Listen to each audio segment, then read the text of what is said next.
Welcome to another edition of the Mexican Soccer Show. It is Monday Night Football, we like to call it. Saying hello to everybody out there. We're going to just jump right in. This is an hour-long podcast dedicated to all things Mexican football. We got lots and lots of topics, and we're going to jump right in. As you can see in the background, Mr. Tom Marshall's putting up his...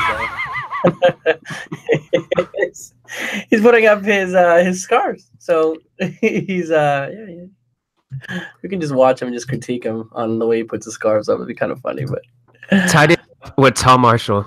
Oh, nice. All right, let's just jump in. Cesar, how are you doing, man? Doing well. I don't know if I should be talking about Carlos Salcedo or if I should be talking about that one tweet I sent yesterday about everyone questioning their own Mexicanness. That was a good tweet, man. It was cool. All the responses that you have. I think it just comes down that we're all different and we're all a little picky. We're all self-conscious about how Mexican we should be. and there's like people who are like, I think Coco is overrated. I think Chilaquiles are terrible. I hate Juan Gabriel. I was like, whoa, it's getting crazy out here. I just was like, I hate being Mexican. I guess that one kind of went. But anywho, yeah, here it's soccer, not why I think Loteria is boring. I actually think Loteria is boring. All right, let's jump into the question tonight. Big question. How are you feeling about the Carlos Salcedo returning to Liga MX? We'll go to you, Cesar. Let's start off. It's mixed feelings. It's really, really mixed feelings. I mean, he's one of Mexico's top defenders. And you think about, when it comes to the national team, you think about the development of a player. You kind of wish that he was still in Europe. You also have to respect his decision as well. He did mention something about his family, and that being a reason why he returned. I don't know what's going on behind the scenes there, but I feel like I've seen reports about him having issues with his parents and his sister. I don't know if he met with family, maybe more so just like his wife, but if there was problems with his family, he would try to stay away because it happened before. Trying to do a little research last year, kind of on the whole family. I know Tom can tell us a little bit more since I know he's spoken to some of the family members, I believe. But back in the day, I mean, his dad being his agent, and then he's getting, his sister, and now it's like kind of a big divisive thing how his sister comes up, and I think there was some like family was suing him, and it was kind of pretty bad. And I would have thought that staying in Europe, especially for that, but if it's family reasons, kind of thinks see what's happening. Tom, you done? How's it going, man? Guadalajara. Not bad.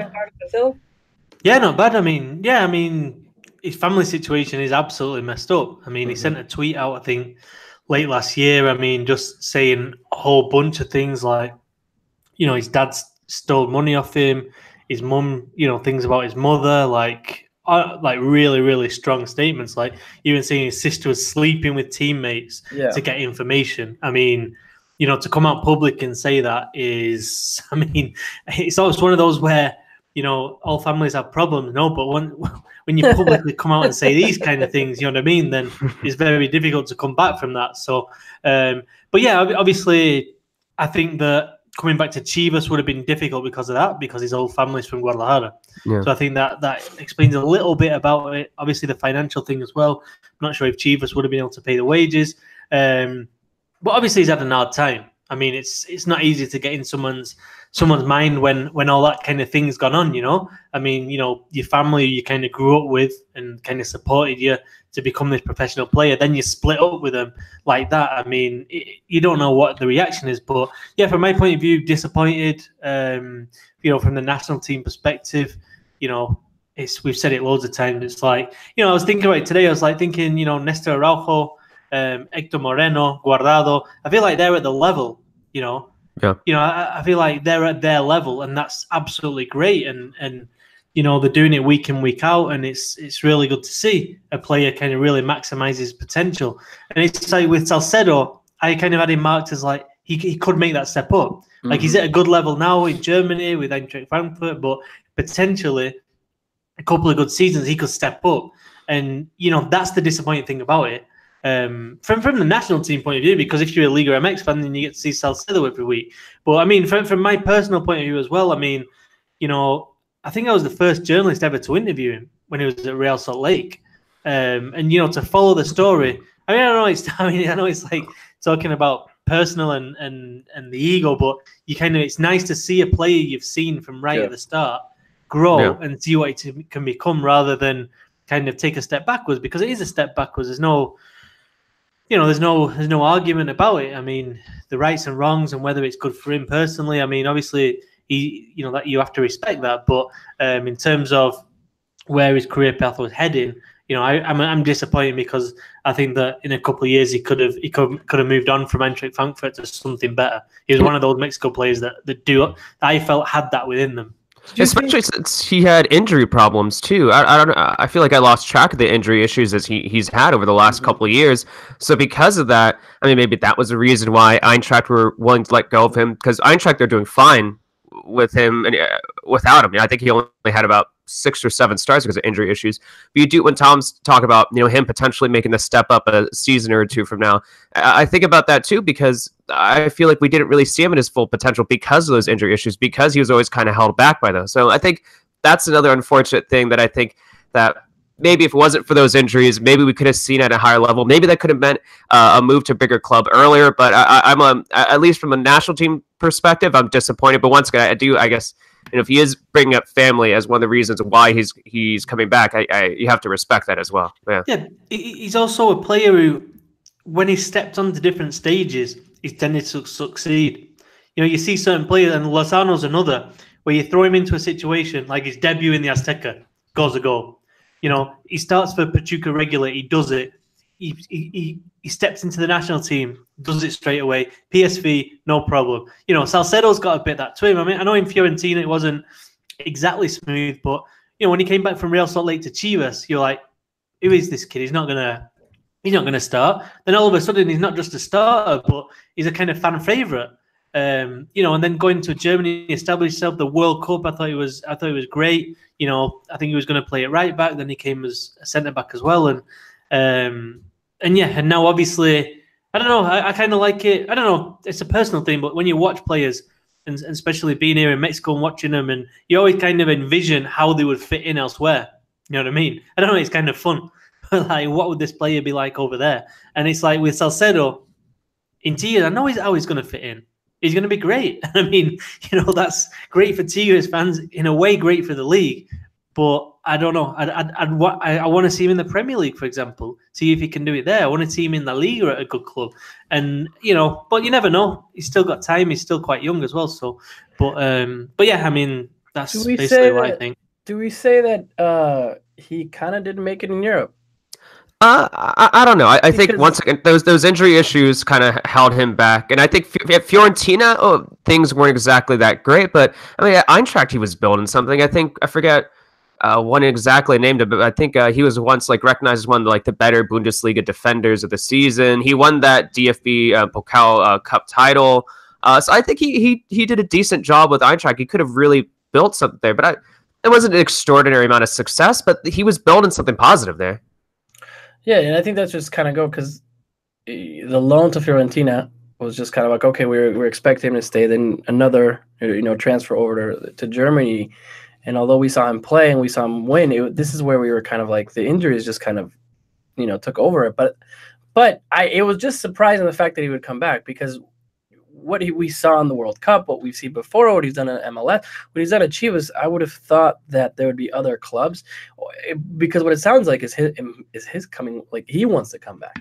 Yeah, there's an Italian club interested. Yeah, and that's where you kind of go, is it family issues, maybe not necessarily his immediate family, but more his wife, children. I think he's got newborn, right? I think, and I think that's where it kind of goes, or maybe...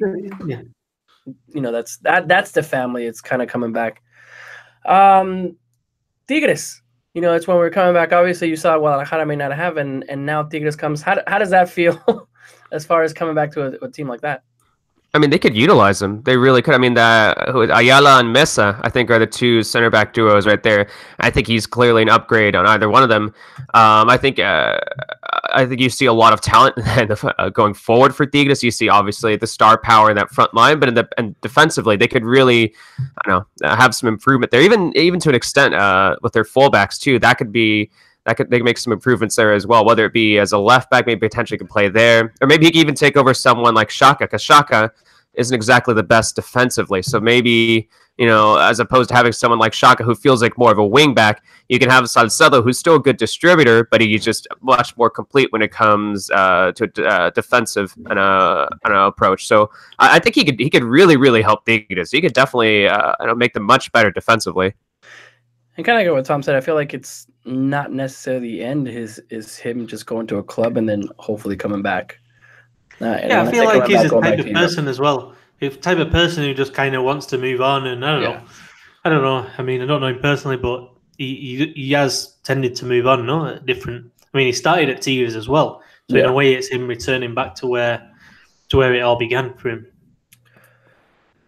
All right, another news with the Mexicans abroad to keep on the conversation going. Big news over the weekend. Obviously, Diego Lainez getting the start in the 80th minute. I just have to say, does this happen to everybody that gets transferred to a new club, like this kind of reception? I feel it always happens with Mexican players. Maybe because we pay attention to it, but like the presentation, and then there's a chance, and like we saw that with Chucky Lozano. I'm like, is this what they do with everybody, like a young signing, or are they really excited about Diego? I think the big money signings. I mean, if you look at the clubs, do Mexican clubs do that? Like, I think it was like PSV signing Lozano, that's big money for PSV, and I think with Betis as well, this is a big signing. So yeah, I think it depends on more the. I think they did it for Ronaldinho. I think Querétaro did it for Ronaldinho. It's like the last time I remember. Ronaldinho did it for himself. He started his own party somewhere, probably. He just came in partying. Rolled into sound party and it just didn't stop till he left. Still going on.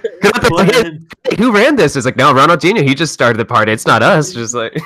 I don't remember the last time a Mexican club did that for anybody. No, Salcedo's got one tomorrow. Yeah, like full on. Okay. Full on in the stadium, I think. So yeah, I mean, I think now and then. But yeah, no, I thought it was. I don't know. I mean, obviously 10 minutes. I mean, anybody who knows anything about Lainez, I mean, I saw some tweets from people in Europe going, "Oh, he did this, he did that," and it's like, well, yeah, it's Lainez. He gets the ball, he does tricks. You know what I mean? I mean, he is an exciting player. I mean, that's what I think the Betis fans saw in those 10 minutes. He wasn't involved that much, but for me, it's just like Setien. The fact that he's only been there a week and he's already kind of in already. Surprising. Yeah, I mean, in a proper game. I mean, it's not kind of a Copa del Rey or whatever. This is like the score is 2-2. You need a win. You're chasing the European spots, and who do you throw on? You throw on Lainez. I mean, that after 1 week is, for me, it's a big statement. I mean, it is. I didn't expect it. And that's what's showing you, just like you said, 2-2, 80th minute. You want to win. You want this big, and you bring in already Lainez. Yeah. Is that too soon, or is everybody now the hype is real that he's going to be playing a lot more now? I mean, I think you were just saying, is it too soon? But I saw a tweet which I think kind of stood out to me from someone who watched the game. Because guess what? I didn't watch the game because it was at 3 a.m. I don't care who's playing. I'm not waking up at 3 a.m. for that game.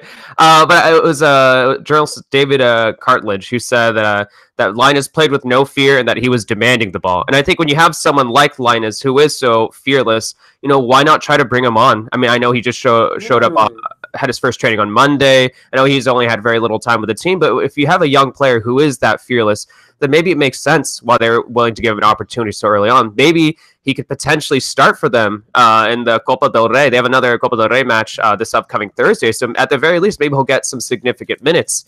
So I think that, is it a little too early? Maybe, and I think maybe we shouldn't be taking this all so seriously when it was just less than 10 minutes, but I think, once again, if we have someone that's that fearless, why not give him some minutes? Let's see what he can do. And apparently he impressed some people who are watching.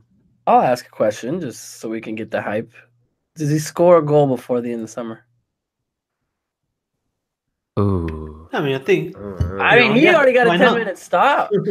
Yeah, why not? I mean, I think... Now I'm kind of thinking, I would ask you guys... I asked me last week, I'd be like, no, he's going to take it easy. Adriana was already making fun of us because he was down Madrid.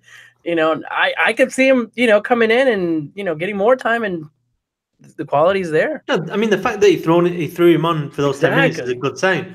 And so, you expect that once Lainez gets more adapted to what Setien wants, because Setien's plan and the way you're playing is, I think Lainez has said it as well, is vastly different than, for example, Miguel Herrera.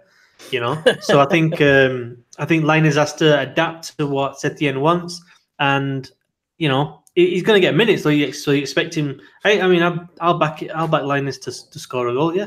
I say he wins a Ballon d'Or. It's going to be him number 1, Mbappe number 2, number 3, Chumacero or something. I don't know, but yeah, that's wins Ballon d'Or. No, I wouldn't be surprised if he scores. I think at the very least maybe we'll see maybe a couple assists from him, but. I think if he continues to get minutes, I mean, why not? Why not? He's going to have plenty of chances. He's going to have the Copa del Rey. He's going to have potentially the Europa League. He's going to have La Liga. So we're still only in January, so I wouldn't be surprised. I would say let's go with he has a goal and 2 assists before the end of the season. Yellow. Yeah, 1 yellow. Yeah. No, and the reason why I asked is because, like I said, a week ago I'd have been like, no, let's take it easy and it'll be fine. But when you put him in there, it kind of just hypes everybody up. But we'll see where it goes. It's interesting. It kind of gives you back that spark of following, and not that Chucky Lozano is not, but seeing what Diego Lainez is doing, and now it's already there. Like, this is going to be an exciting time in La Liga. Yeah, and one more quick thing that I want to add on Lainez. I think I'm really excited to see that connection he can have with Guardado, because Guardado was substituted out before Lainez made his debut. But you look at that passing back from Guardado, you see how many times he has the ball. Like, you see how significant he is for that Real Betis side. And it does make you a little excited that, yeah, obviously we've seen that video with Guardado showing Lainez around Real Betis, showing up like the different like players and staff. But I'm also excited for him to be teaching him on the field as well. I'm excited for him to be giving him some of that distribution. I'm excited for him to be probably even yelling instructions at him right behind him on the field. So I think once the two play together, it's gonna be very, very exciting to see what happens there. Well, there's exactly the perfect path that you want, right? Guardado, the captain, I would say right now for the national team coming in, especially maybe last call ups if it's called up, and then having the young Lainez right next to him all the time, and then we'll see what's going up. Yeah, and I think it was Amy who posted on Twitter a little Instagram screenshot of I think it was Guardado. He posted on a story. It was like him and Lainez, and he was kind of like joking. And he's like, I have a new son. And like, yeah, he was like joking, but I think there is something there that just like that connection that the two are gonna have, and just it's good to have someone like Guardado who just so happens to be the captain of your national team there, like guiding you at the club level. So I think that's really cool. Who's taller? I think Guardado was pretty short too. I think it'd be a good one. There you go, guys on the internet. Find out who's taller. Not by Wikipedia, because Wikipedia says he's 5'3" or 5'4", and I have a picture with Lainez is like I think Guardado's my height. I think Guardado's my height. I think I'm like 5'7". Yeah. I think like a picture like a 5'4" one time. So we'll see where it goes. All right, that's you guys find out. You get a mention from us. Who's taller? But you got to be picture-wise. So we'll see who's there. Actually, I think they took a picture together when they were introduced. All right. As far as the, I just got a tweet from Amy. Even though she's not doing producing, she's yelling at me because I didn't say the answers from the question of the night. I'm sorry, Amy. I'm sorry. Yeah, I forgot about that too. Here we go. So the question of the night was Carlos Salcedo returning to Liga MX. Even though she's not doing, she's out and she couldn't. She still found a way to text me and said, "Yo, Weasel, get your act together." Sorry, Amy. Let's see. Some Chivas Mexifan 17 said, "I find it funny that the good rumors are seldomly true. Vela to Barca, and the not so good ones, Salcedo, are always true." And we'll be talking about Vela right now. In a minute. Hernan Sandoval said, complete setback regarding Salcedo. He does have things to care of in Guadalajara, but career is a wise setback. Going to play at Querétaro instead of Bayern or Dortmund. Alan Velasco said, I'm okay with it. I'm hearing he's got some legal issues in Mexico, and it makes it easier for him traveling back and forth. Plus, he's going to be one of the best rosters in the Americas. He's going into one of the best rosters in the Americas. So lots of rumors coming out, legal issues and all that, which, we don't really know anything about that. But a lot of people are saying it's more of a family move. It's not necessarily football. So we'll see where that goes with Mr. Salcedo. Going into our next, really quick, I want to ask you guys, obviously these rumors of Carlos Vela going to Barca. At first, when you first hear it, you're like, whatever, right? But then all of a sudden, like more people kind of talking about it, and then serious journalists kind of talking about it in Spain and mentioned. I asked Amy because she was obviously at the MLS media day. From her sources, she said that there's no contract anywhere for LAFC or anything on paper, which doesn't mean that there's any talks. But to you guys, just entertaining the idea that Carlos Vela would leave LAFC and go to Barcelona, you kind of just go, okay, I guess it makes sense. I mean, if you think about a few years back, he was in the likes of Messi, Ronaldo, and I think Carlos Vela was up there on time and players and scores. So, I mean, what do you guys think? I mean, I don't know. I mean, it's a strange one. I'm not sure how serious it was, to be honest. It obviously came first from Barcelona, and it sounds like they did, from what I heard as well. They definitely they inquired with LAFC, but no, it just never made much sense to me. Why? Because Vela's been inactive since like 1st of November or something, and so after November, December, 2 months out. I mean, to get back not just to match fitness, but the kind of level of fitness to go and play for Barcelona in La Liga and then in the Champions League. I mean, that's not just like, all right, just put a few weeks behind you and then you'll be fine. You've got to be at absolute peak fitness to get there. And I think Barcelona were looking for number 9, no? And I don't know. I don't think Vela was necessarily a player. I thought the Chicharito rumors were actually kind of more in line with somebody to back up Luis Suarez, basically. So yeah, no, a bit of a strange rumor. I think Vela had his head turned.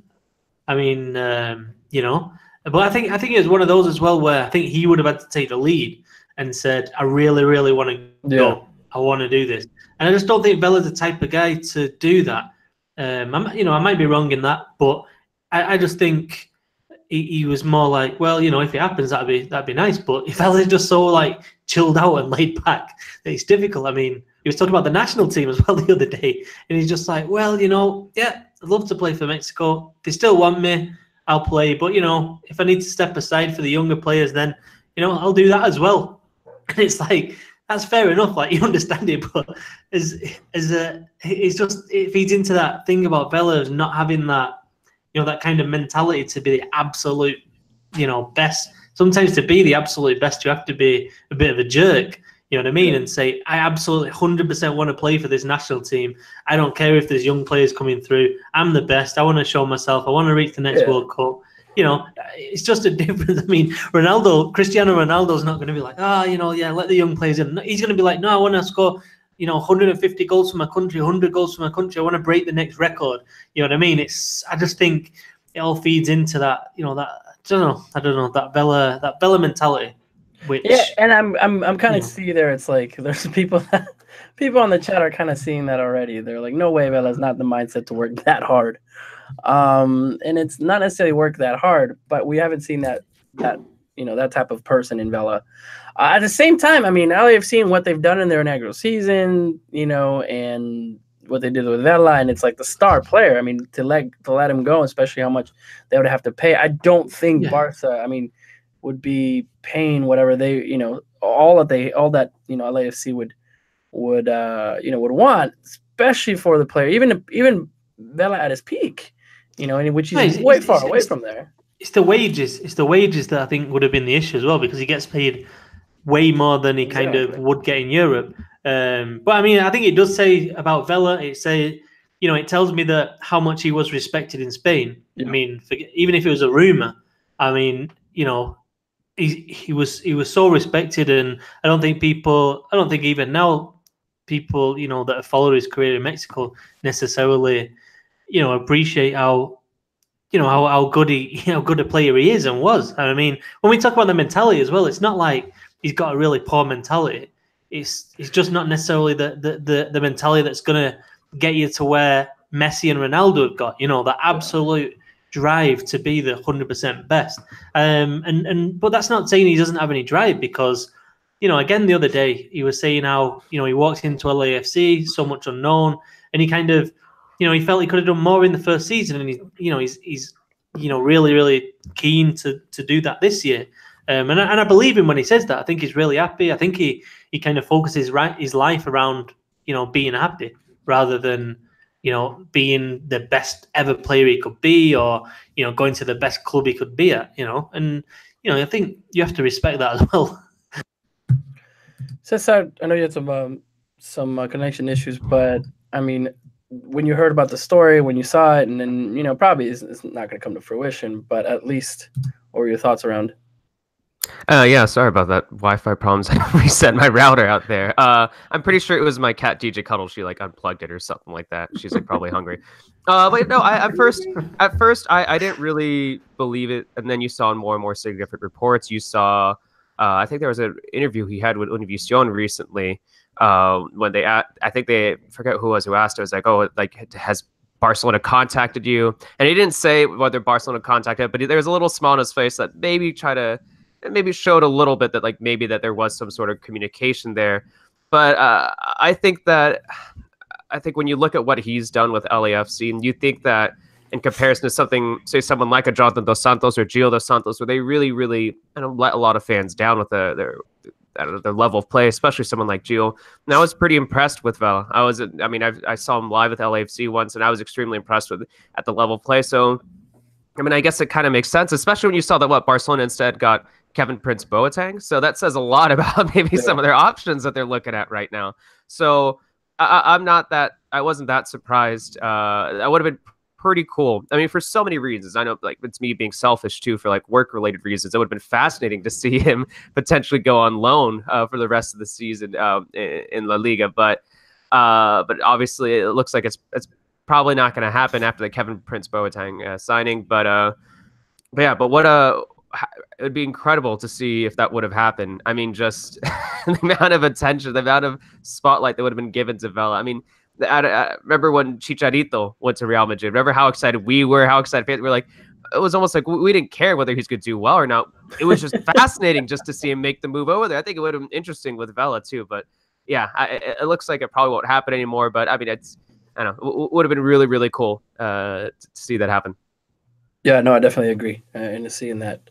I wish one day, I mean, going back to Real Madrid versus Barcelona, I've always been a big Barcelona, even since I was young from my dad's side. When I saw that, again, just like you guys, whatever, that's not true. And then it just kind of then you just kind of start thinking, yeah, that'd be awesome. Yeah. But then it kind of, Adriana pulls you back to reality. So we'll just do that. All right, guys. Any other Mexicans abroad? We'll keep your eye still on Raul Jimenez, still, doing what it is. I think it goes Chucky, and then as far as Mexicans that are scoring right now, Chucky's up there, and then Raul Jimenez is second, I believe, on the score sheet. Soon Nestor Araujo already scored 2 goals. Got 2 goals. I saw someone on Twitter. It's like that solves our striker problem right there. After Jimenez and after Chicharito, just put in Nestor Araujo. He's gonna be scoring those goals for us. There you go. But we'll continue the Mexicans abroad. Not a lot has. I feel like as far as Mexicans abroad, I guess we expect on Chucky, Diego Lainez, but everybody else, we just kind of having a quiet Mexicans abroad. We used to come in almost every show to talk about it, but it's kind of like Raul Jimenez is doing his thing, Chucky's doing his thing, and now Carlos Salcedo coming back.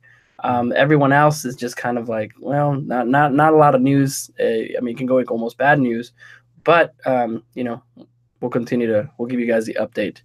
But we'll see where that goes. All right. Anything else in the Mexicans abroad, or anything else before we start about Liga MX? I want to give a quick shout out to. I mean, I'm gonna be writing about this tomorrow, so I'm already ruining my write up. But I think Herrera actually had a really good week. He had a goal in a midweek Portuguese Cup match. If you watch the goal, it's actually pretty impressive. He did really well for Porto in a 4-1 win.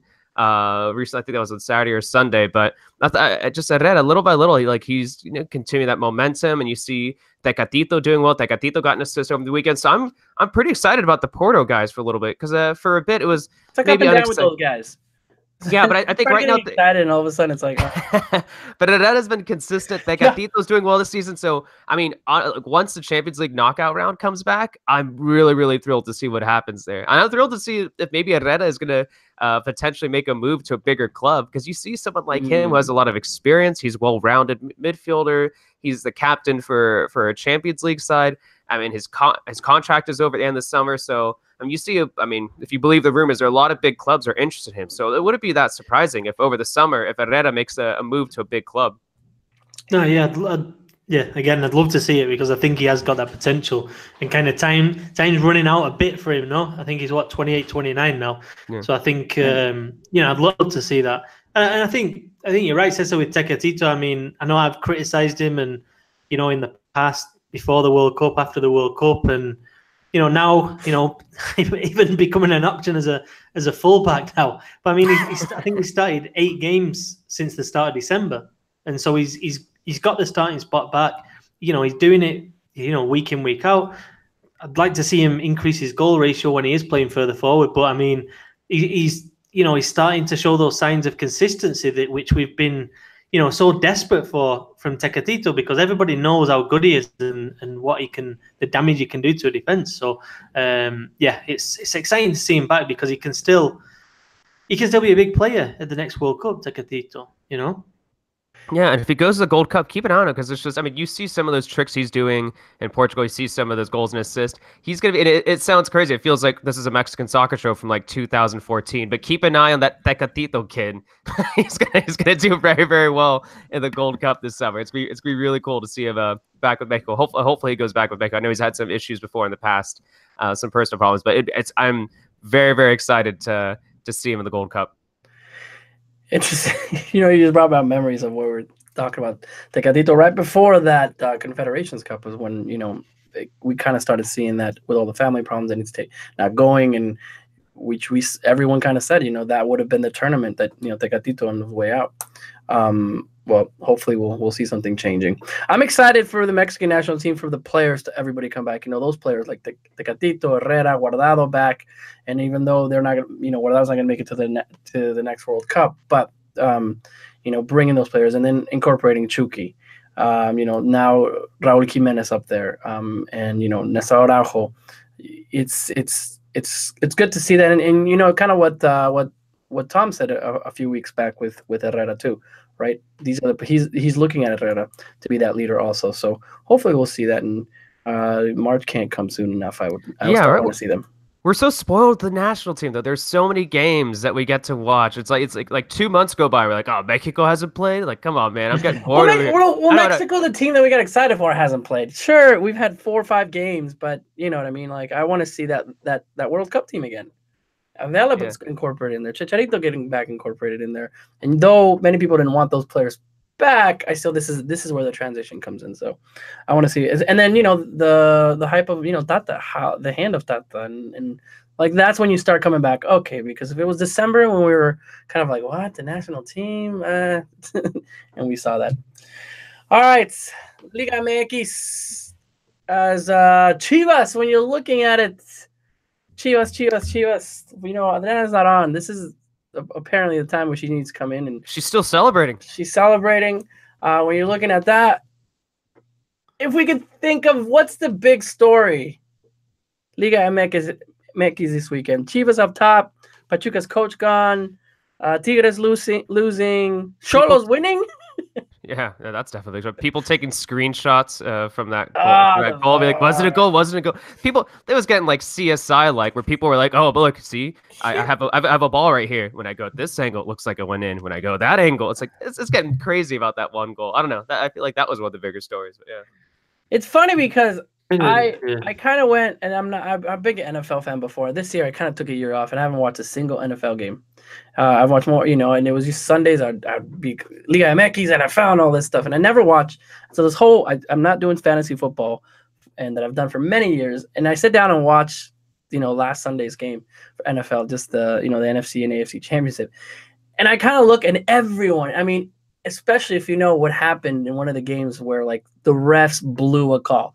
It's like horrible call. I mean, even the refs, even the NFL saying, yeah, we messed up. Like, and I kind of go back how we complain of the refs all the time. And I don't think the magnitude that what just happened would have been like, at a quarterfinal of the World Cup, somebody, calling, a penalty when definitely it wasn't. Like, it was horrible. Was there some sort of like crazy officiating in the NFL recently? It was just Sunday. I mean, it was a call that wasn't made that's going to make the other team win and go to the Super Bowl, and it didn't happen. And then the ref said, no, yeah, we messed up. I mean, it's bad reffing, like horrible reffing. Not only once, and then on the second game also, I mean, there was a play where they reviewed it over and over and over and over, and it was like, everyone, did he touch it? Did he not? And I say all this because even with the NFL, which is probably, you know, they have like, I don't know how many refs they have on the field, and they have, you know, all the technology. The refs are still making bad calls. And when we go back, and I'm looking at Liga MX on the whole VAR and the technology, it's like, no matter what technology we're going to have, there's always going to be controversy. And it's like we ref, and then I go back to leagues when you talk to people all over the world. You know, it's like you Champions League, and you always talk about the refs. I feel like that's always, and for some reason Mexican Americans and everyone kind of go, Liga MX has horrible refs. When you go, refs have always been that storyline. Is there a country that you can think of have great refs? Like, is there a country that's known for great refs? I don't know. I feel like every league, every country complains about their refs. What I'm saying. Yeah. So when we come back and we say, oh, you know, how horrible it is with Mexico and scoring refs, I just kind of go, dude, it's like, that's what you do. Refs are human, and even though we have all this technology, we always come back, and there's always going to be problems. Of course, you know, Americanistas or Chivistas always say in America, or actually all of Mexico saying America has always played the refs, but it kind of goes back to it. So I'll tell you this, you know, the storyline again is VAR and all the angles, and I think I saw somebody like explain it with a ball on Twitter on how the angles. It was like a little like sphere, and he's like, yeah, if you look at this angle, it's like, yeah, it's definitely CSI Liga MX out there. But even with VAR, I mean, the technology, we're still going to have those problems, because then that pressure of that ref looking at that video, you know, it's like to make the right call, and it's kind of funny, or the refs are in the booth. But all right, storylines at Liga MX aside from the VAR. I'd have to be, what is it, Tom? No, I mean, you know, Chivas being top, I think, but I don't know. I mean, in Mexico, the VAR's the big talking point. There's no two ways about it. It's just, I don't know. You know, obviously, you know, you can say there'll always be controversy, but I mean, you know, once you've got the VAR, I don't understand how you don't have the Hawkeye. You know, whether across the line, it's just very simple. And it happened a couple of weeks ago in Manchester City, Liverpool. And the ball looked like it had gone in. I mean, you're watching on TV and you're like, that's a goal. And, you know, when I was watching that Triverio goal, I was like, it's a goal, no doubt about it.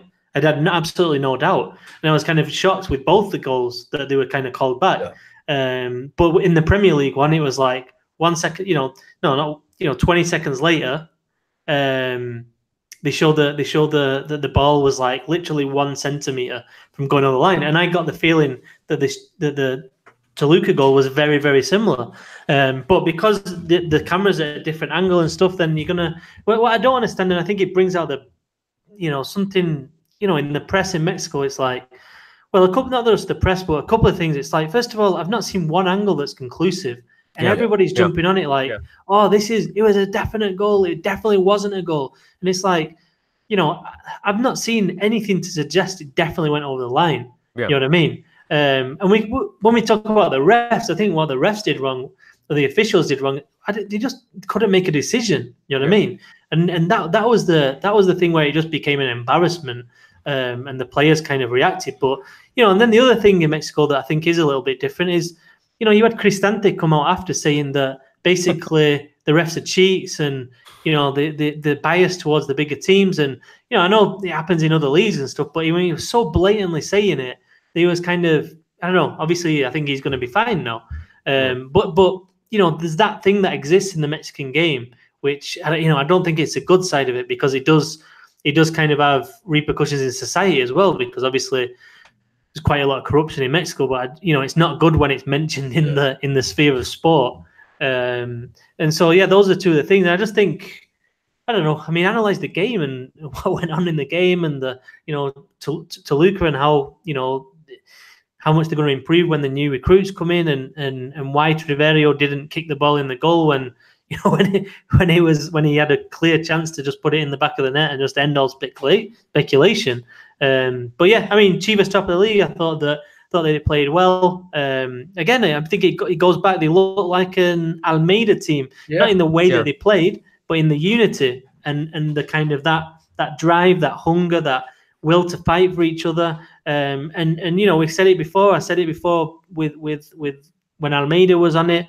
When Chivas get it together, when the all Mexican players are absolutely united and they feel like they've got kind of something to almost fight for, especially when you're playing a Toluca team that started more Argentines than Mexicans, and the crowd gets behind Chivas and the Chivas nation kind of starts seeing a team that they kind of like and they kind of believe in, then it's a really difficult thing to stop. And I think I was saying before, I think Chivas now, how many games? 14 games left, I think. What do they need? No, my maths has gone, but they don't need many more.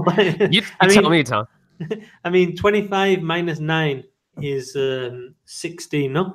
So they only need 60 more points from 14 games. I mean, to probably get in the playoffs. I mean, that is major, because I thought they'd be scraping around, and they might still be, but it's been a great start, and it's good to see a Chivas team playing well again, instead of being in all this kind of talking about Higuera and all the stuff going on off the field. It's kind of good to see the team clicking, young player like Fernando Beltran coming through, showing his authority, and Alexis Vega as well. So yeah. Yeah, and I know it's pretty. I mean, their first win was against Xolos, and everybody's beating Xolos nowadays. But I think at the last 2 wins, I think I was pretty impressed, because it's not only getting 3 wins; they're getting 2 of those wins were against Cruz Azul and Toluca, and I think that's not something that we have to overlook. And I think when you look at some of the players at 11, I mean, I think that Pulido, he already has 2 goals so far this season. Coutinho is doing well. Brizuela is looking good. Mier is doing all right. So I think that, like Tom said, there's definitely this unity within the squad. And it looks like they are making some really, really serious improvements immediately early on this season. Because as many of us have said, I mean, we saw those signings, we saw those transfers, and as many people have brought it up, I mean, we just didn't know how those players were going to do. We didn't know if they're going to need a little bit of time to adjust to the team. We didn't know if someone like a Mier would need some time. We didn't know if someone like Alexis Vega might need a little bit of time. And I think he's not exactly at his best from what we've seen at Toluca, but he has been showing some glimpses of just that potential he has. But I think Vega's going to get better. And I think once Vega, I mean, once he finds his rhythm, once he finds his momentum, I mean, it's going to be really, really exciting to see how well Chivas do. How big of a hand is it Cardoso? I mean, we're looking at the past season and the horrendous Club World Cup, and people were almost ready to, give up on him and just on what he was doing. And even players that came out, just kind of seeing that there's stuff in the locker room. And then all of a sudden the new season, which it's not even 3 weeks, and on what he's doing, videos coming out of just the players and the confidence that they have with Cardoso. I think I saw a video with Trophies in the way that, he's training with them on a personal level with all the strikers and his hand in there. And, we've seen the talent that he was when he was a player. And now it's just I just think how funny it is how it's just a completely 180. Now there's he's doing. Cardoso is obviously, he's obviously done something, but I'd say that, and even aside from the players that have come in, I think what's happened is it's the players that are left as well. Yeah, there was obviously a completely divided dressing room. We've seen Aris Hernandez come out and say some stupid stuff on social network that he wasn't going to like a photo because el pendejo Cardoso was in it. You know what I mean? Yeah. I mean, he's an idiot, but he put that, and that shows what he thinks about Cardoso. You had Carlos Salcedo, who came out and said that he's retiring basically because of Cardoso, and Cardoso didn't even say hello to him, didn't even saludarlo, and all that kind of thing. And then, those guys have left. You've had Saldivas left as well, and I'm missing somebody out here as well. Obilin Pineda, and you think those were all hardcore. Maybe less Saldivar. I don't want to be unfair, but I think the other 3 were hardcore Mateus Almeida guys. You know what I mean? And I think that it's they've obviously, there's been a cleansing in the dressing room, and I think that's been helped by these younger, by Vega, Mier coming in, and Molina as well. I think is massive because he's a quality player. Molina. I mean, for me, he would have gone to the World Cup. I think he's a top player. Just so intelligent, didn't really fit in with Monterrey because of Alonso's style, but he's a top player. So yeah, Chivas looking good. What else? Tigres lost. Pachuca. Tigres losing. Tigres with, it's the normal Tigres of waking up until whenever they want to wake up. Yeah, I think the interesting thing Well, I don't know. I mean, it's difficult. You can analyze Tigres for a bit. The thing that annoys me about Tigres right now is they're playing with Pizarro and Carioca, and it's like I just don't get it. I just don't get it. I really don't. And you're playing a Cruz Azul team that are clearly going to sit back, try and hit you on the counter. And I know the idea you play two more, not strictly holding midfielders, but two midfielders with more defensive qualities, and you stop them on the break. But you're also stopping yourself creating. And Chivas had one shot on goal in 90 minutes, and they had 68% possession. I mean that's not very. You're not cutting through the defense if that's all you created in 90 minutes. And it worked beautifully for Cruz Azul too, because Cruz Azul got the early goal. So after they got that early goal from Elias Hernandez, they just sat back. They let Tigres have that possession, and like Tom said, Tigres only had one shot on target in that game. So everything went according to plan right there for Cruz Azul. And I think that the big difference too, I mean, I know Wisa just said they're like, oh, it's Tigres, they're going to bounce back, they'll eventually make the playoffs. I agree. I think that's going to happen, but the difference is in 2018 that was a very, very disappointing year for Tigres. It's very, very disappointing when you consider the expectations for the team.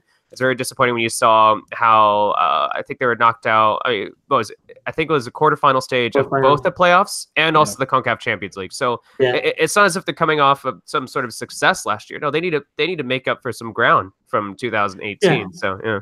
And I also think it goes deeper because I think Caixinha showed with Cruz Azul. I mean, Caixinha now 10 games without losing to Tuca, and then that's not some kind of coincidence that some hoodoo. I mean, it's just tactically he's just little time, and he won't continue forever because Tigres is a individually.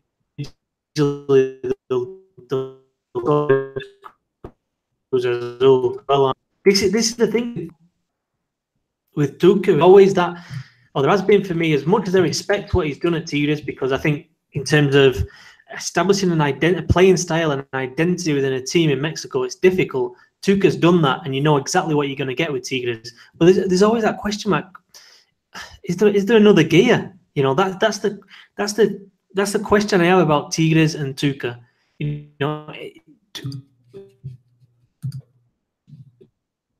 Do they have another? What would it look like? I'll throw out a name and people probably laugh, but Sampaoli, a guy who has obviously done it in South America, won with Chile. That style of play, that kind of Bielsa style, very attacking. And sometimes I look at the Tigres team and I think, it'd be superb to see somebody like Sampaoli, someone who's going to kind of take the handbrake off a little bit and let these guys just fly forward and I don't know, take a few more risks in terms of not being ultra organized all the time when you've got the ball. But yeah, I don't know. But yeah, I think that's the question mark for Tigres, or have teams worked them out? Caixinha, that's the template of how to beat Tigres. A bit like the week before, for me, Chivas showed the template about how to beat Cruz Azul. And Tigres didn't adapt at all really to that. I mean, they played it like they would play any other game. Tried to keep the ball as much as possible and tried to create, tried to work opportunities, but it didn't happen. I mean, they created so little in that game that sometimes it's like, where's your alternative? Because Tuca's worked with these players enough to have a kind of better alternative than he's shown on Saturday. In that same, talking with what Tigres is doing on the other side with Cruz Azul, just mentioning, and can everyone now calm down about Cruz Azul that, wasn't some kind of panic button or what's happening? Just kind of especially with the late start. Yeah, I mean, it's Liga MX too. When you look at all the current squads, you look at them and you think, yeah, they're probably going to make it to the playoffs. They'll probably be within the top 8. It would be pretty surprising, especially after some of the transfers they made over the winter. So I think Cruz Azul will be fine. They'll bounce back. It's far too early in the season to wonder are Cruz Azul going to struggle this season? Are they going to have a hard time? No, they'll be fine. They'll probably qualify in the top 8. And when you look at the incredible talent that they have in the squad, that they'll be a title contender. So I don't think that there's any real issue with Cruz Azul just yet. But once again, I think it's we're only 3 weeks into the season, so I think we'll have to see what happens with them going forward. The other news, Pachuca with Mr. Paco now out, and Palermo, the Boca Juniors prodigy, now coming in and is going to be in Pachuca was announced. I'm just still trying to figure out how Paco was even, remotely thought that he did anything in Mexico or anything before to get that. And now what we saw now going to Liguilla and just especially the season, like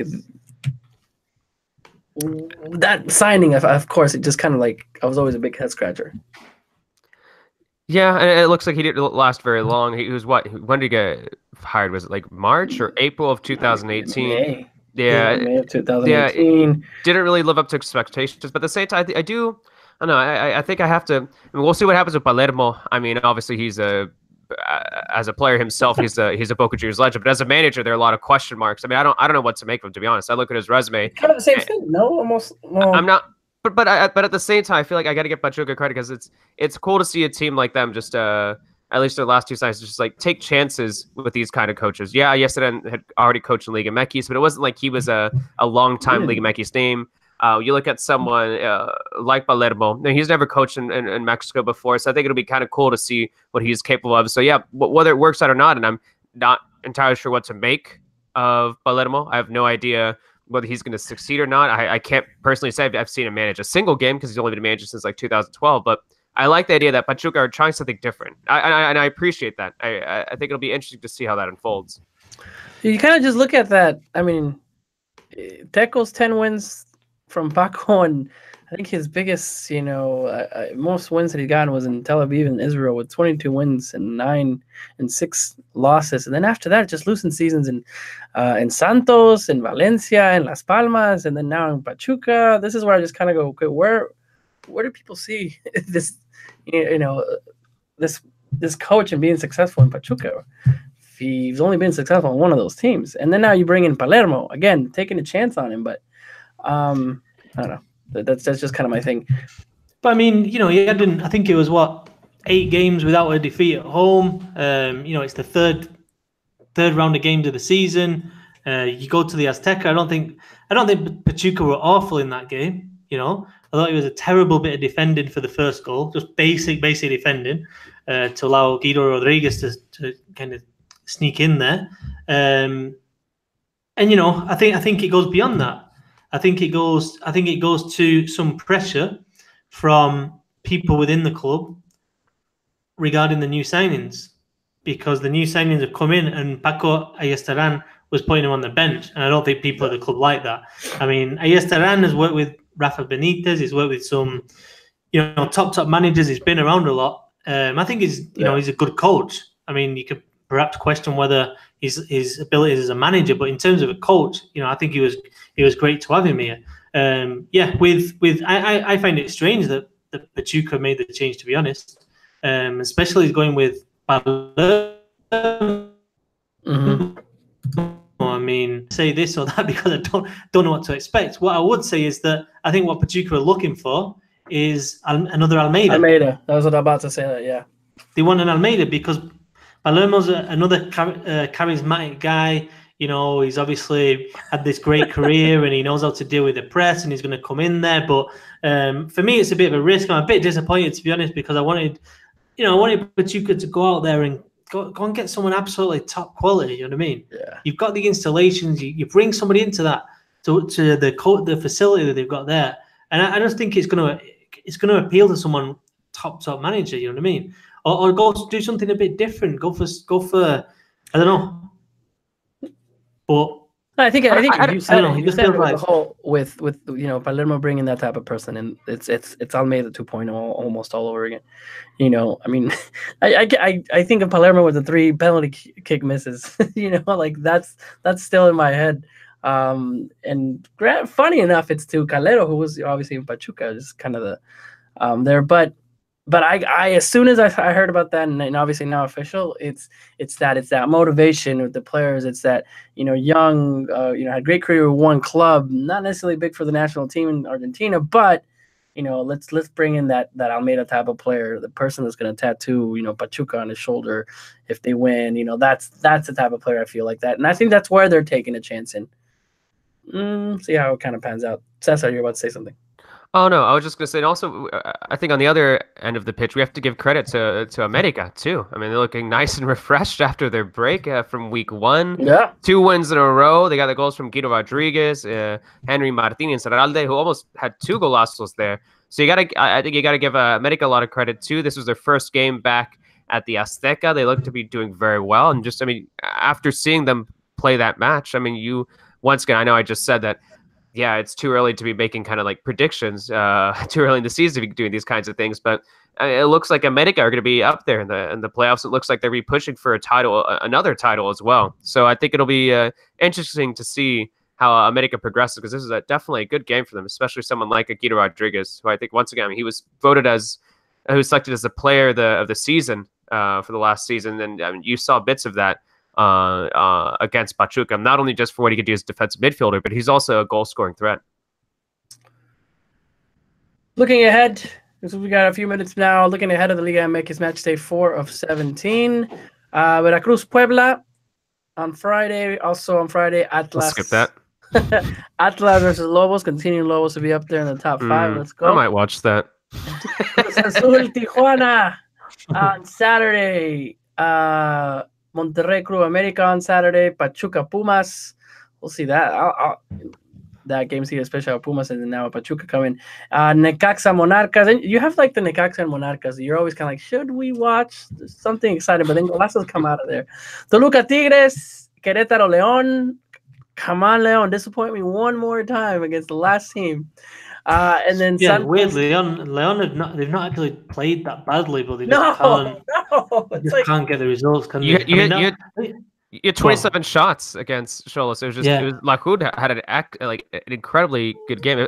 If you were to do a rematch of that game, León would probably win 2-1, 3-1. Yeah, I think they had 14 shots in the area. Yeah, I mean, how you don't score with 14 shots from within the penalty area? Yeah. I just don't know.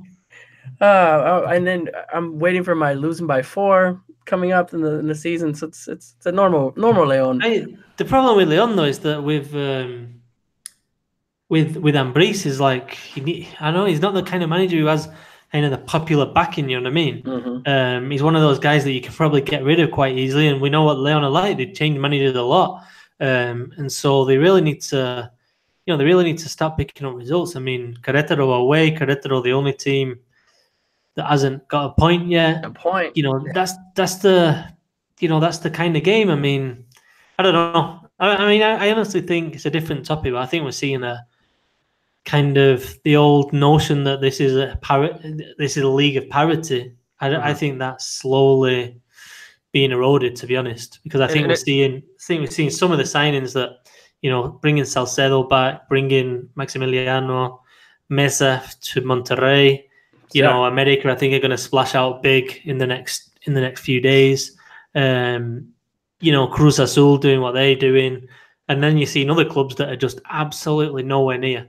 I mean, can you imagine Salcedo coming back to Lobos Buap, or even Pumas? At this point, even Pumas. Like Pumas, yeah. I mean, and then you got Querétaro, who, they've sold big players and they're struggling, and I mean, naturally, it's very difficult to kind of keep your level when you're signing your best players, when you're losing your best players. So I don't know. It's just an idea. I was gonna say one more quick thing about León too. I saw that report earlier today that Sambuesa is now out too. It looks like it's going to potentially be 6 to 8 weeks. So weeks could be even more tough right there for León, because I mean, Sambuesa is just such a key player. I know he just showed up, but he's having someone like that missing it's difficult. No red cards for León for the next. And ultimately at the end, Sunday at 5 p.m. Pacific, Santos Laguna versus Guadalajara. If you have to watch one game out of all Liga MX, which one would it be, boys? No doubt, is it? Yeah, Monterrey America. Yeah, that's the one that stands out to me too. Yeah, his potential final, no doubt about it for me.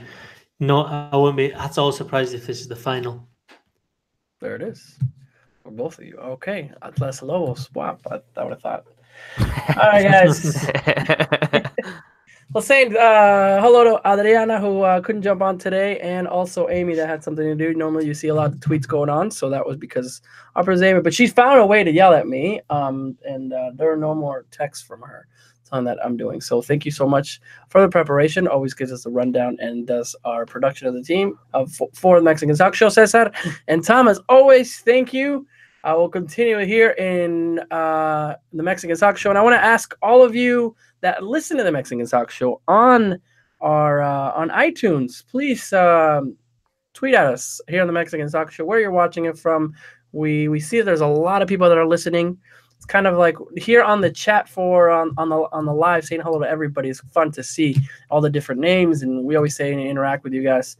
Adriana's there, Joel, Lou, and all of you guys there, Joel, Robert Cordova, everyone that's on, Victor Vasquez, who are always chatting. It's pretty cool. But the people that are on the iTunes, we don't get to hear from you. So I'd like to, if you can, tweet at us saying hello, where you're listening from us. And then also, how long have you been listening to the Mexican Talk Show? Because I was trying to do a little trivia. If anybody can think of what number show we're on. I know podcasts always do episode 110 or episode 75. This week we're going to find out how many shows we've actually done on the Mexican Talk Show. Do you actually know the answer? Or well, at least on YouTube we can see. I know there was pre-YouTube that we were on because, Tom, the Mexican Talk Show has been going almost 10 years, right? 2009, 2010?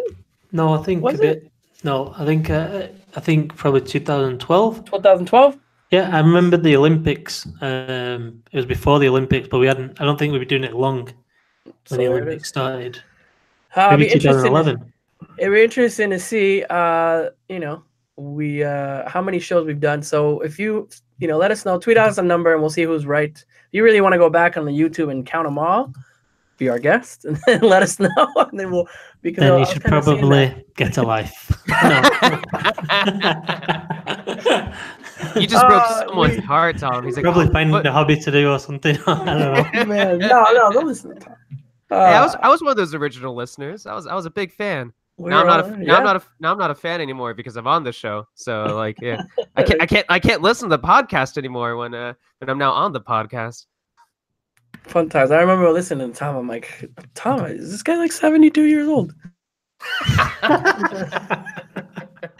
This is Tom guy. No, I'm just kidding. All right, Adriana's on the chat right now. You get and Joel saying, long time listening, first time caller. Hilarious. Thank you so much, Joel. You're on. You've been on for a long time. Known this guy for a long time. All right, guys. Thank you again, Mexican Talk Show. Follow us on Twitter. Follow us on Facebook. And obviously, if you have any questions, let us know. We'll continue to do this. We'll see. We're here every Monday, unless something else happens or there's some type of holiday or we're all too busy. But we normally have it every Monday. We'll see what's on next week. We'll talk to you guys. And hasta la próxima. Adiós. Okay. Boy.